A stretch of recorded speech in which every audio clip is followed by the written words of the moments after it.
Filmmaker Michael Moore recently made a bold statement about US deporting illegal migrants, and the White House didn't hold back on mocking him.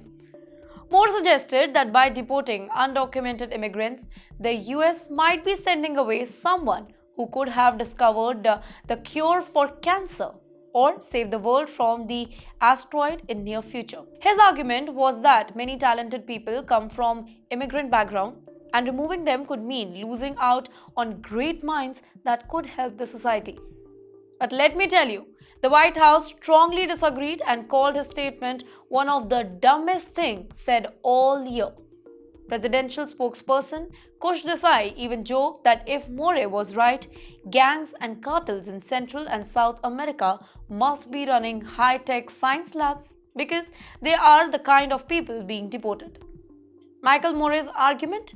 Let me tell you.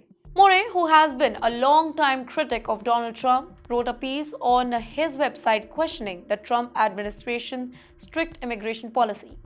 He asked, who is really being deported tonight? And suggested that it might be somebody who in near future could have made a major scientific breakthrough.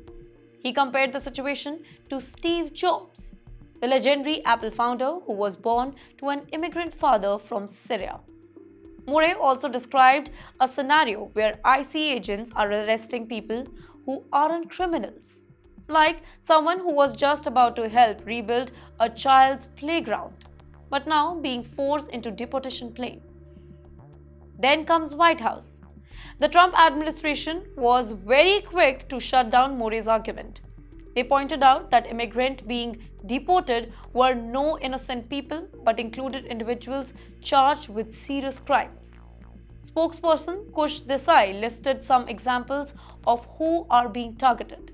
A Guatemala man accused of multiple child abuses, a Haiti man charged with 3 murders, an El Salvador MS-13 gang member with a record of drunk driving and assault, a Turkish citizen classified as a known or suspected terrorist.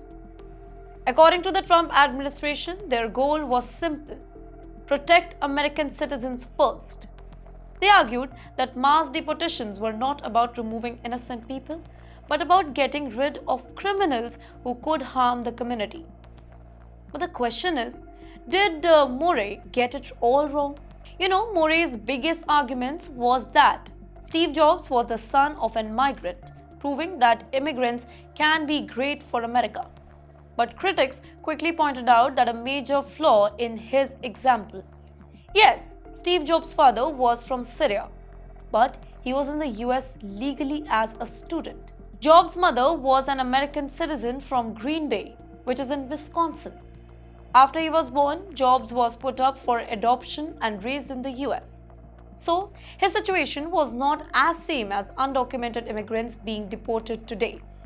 Critics argue that Moore's comparison didn't really make any sense because Trump's policies are focusing on illegal immigration, not legal immigrants like Jobs' father. The Trump administration has always said that criminals would be their top priorities for deportation. However, critics argue that even non-criminals are at risk of deportation if ICE officers find them. This means that even if somebody doesn't have a criminal record, they could still be detained and sent back to their home country. In addition to deportations, the government was also pushing for self-deportations. This means that they were enforcing law in a way that could make undocumented immigrants feel pressured and leave on their own. But what's the bigger debate here? Well, the fight between Moore and the White House isn't just about words. It's part of a larger immigration debate in the US. Supporters of Trump's administration and his policies believe that the government should focus on keeping America safe by removing people who entered illegally, specifically those with criminal records.